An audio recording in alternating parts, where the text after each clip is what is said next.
Hello, hope you all are doing well and welcome back to my channel. Today we are in Natural Bridge Caverns.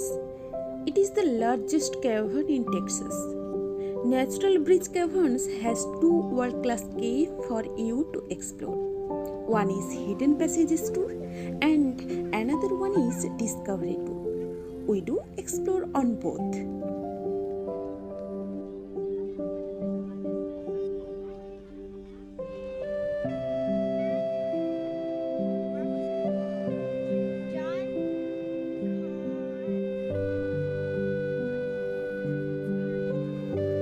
Previously, we already purchased our ticket by online. Now we are going to the ticket counter and collect our ticket.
Finally, it's time to go for Hidden Passages tour.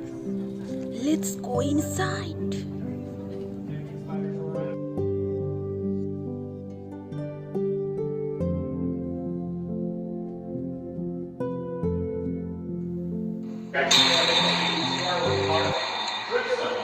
Our dripstone is going to form by the dripping of water, and this one that you see over here is called a slab. They're going to hang tightly to the ceiling, and we actually have two different types. This is our radial one that you see, and then folks right back down over there, that real skinny one. This is our first experience of watching the natural caverns. It's a bliss to eye. It's so incredible to watch how fascinating our nature is. One is called a soda straw stalactite. Now that soda straw stalactite is actually hollow in the middle, just like a soda straw. So in theory, you could drink through them. If you were to drink through them, though, it is going to taste a lot like a third-degree felony. The ones that you guys see on the bottom of the floor are called stalagmites. And these stalagmites, they might reach the ceiling one day. When our stalagmites actually reach the ceiling, they'll turn into columns. We can see a group of columns over here on the right-hand side of the wall. They reach the top of the roof and the bottom of the floor all at the same time. Now folks, you'll be able to see those as we are walking down, but those are our dripstones. Some of our flowstones are actually located closer to us. The one that you see right back over here is called basic or general flowstone, and it's formed by the flowing of water underneath it. Now, the one that you see right above it on the side of the wall over here is called cave ribbon. Now that cave ribbon kind of makes it look like somebody took a pinch out of the wall. but eventually it's going to continue to develop and grow until it becomes so long that it actually hangs off the wall. Now, when this happens, it actually turns into a different type of formation, which we call cave curtains. Those cave curtains just hang off the wall like the curtains we have at home. They're going to continue to develop until they become so long that they actually reach the bottom of the floor and they touch the top of the ceiling all at the same time, and they'll turn into a cave drapery. Now, we don't have any cave draperies inside of here, but we will see one later on, and I will go into further detail about it as well. Now, before we actually talk about these rare formations, I do want to give you guys some more background.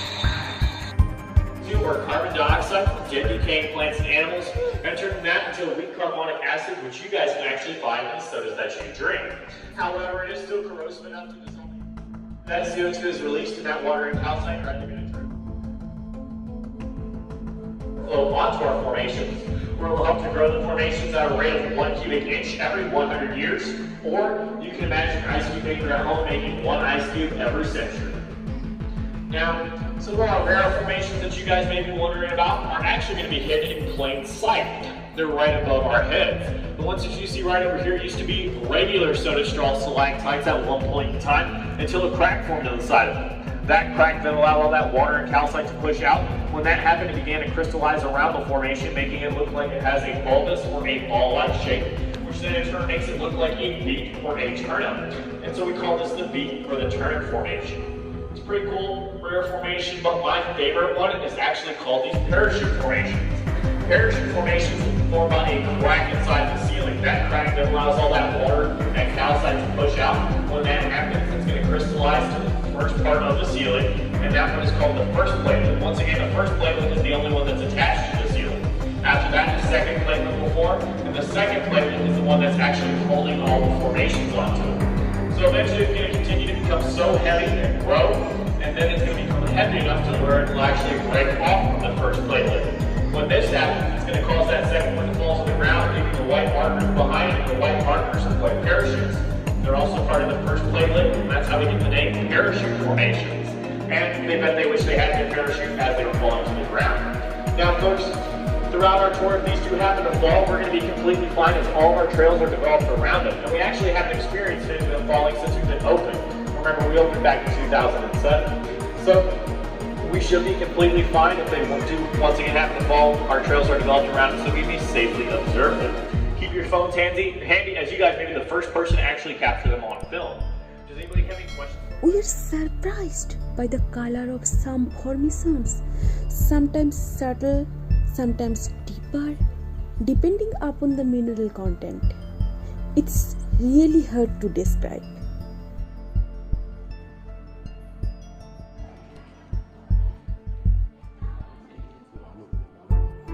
Under the cave, it's very humid.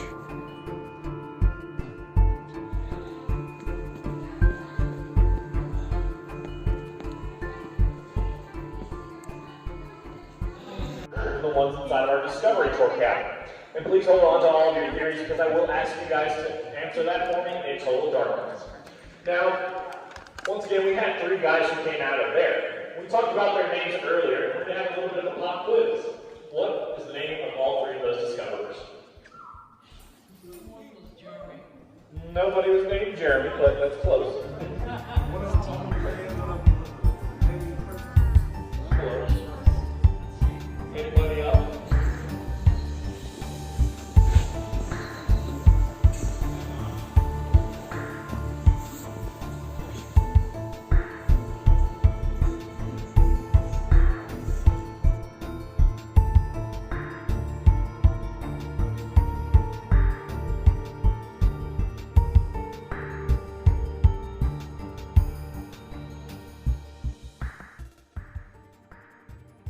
Once again, what actually amphitheaters are still quite interesting. They're about 2 to 3 inches in cubic diameter, which is quite irregular because they usually only grow up to 1 cubic inch in diameter. Wow! Dripping waterfall on me! I love it.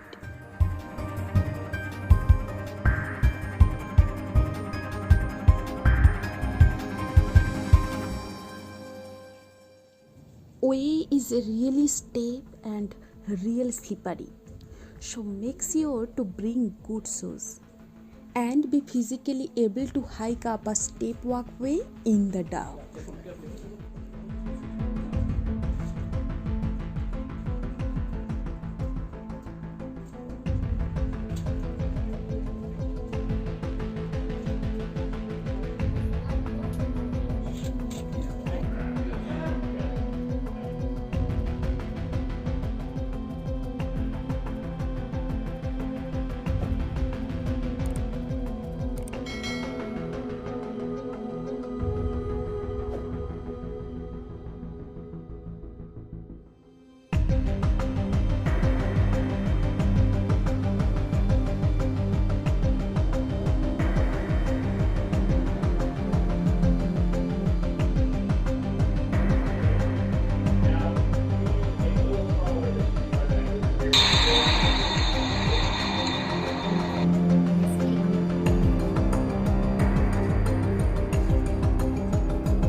came in. There was another cavern system, and that one had gone extinct. Our best one is that it collapsed, and that's that little paleo karst that you see back over there.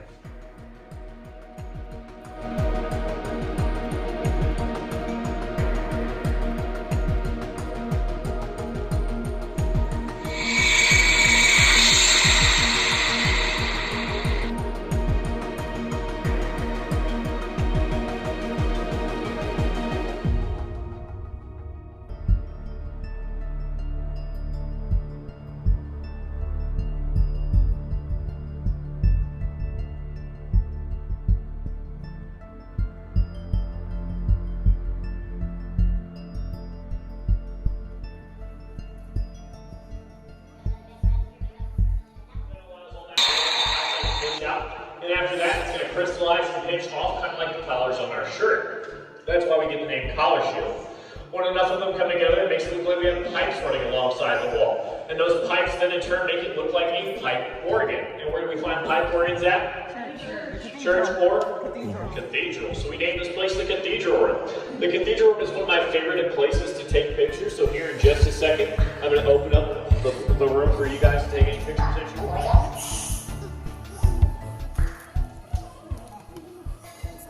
Where we were trying to either put TNT inside of there, but that also could just be from where they were trying to put wires. Oh, okay.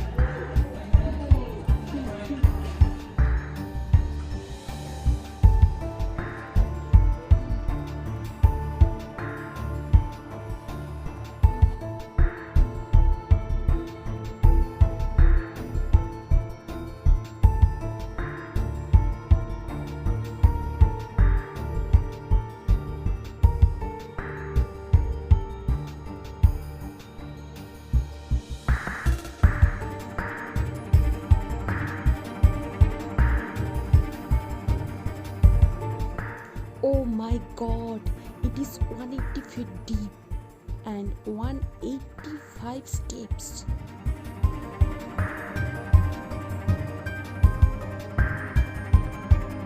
Hope you enjoyed this video and thank you so much for your support. Remember, if you can hit that like button, subscribe and share the video, it really helps me to grow.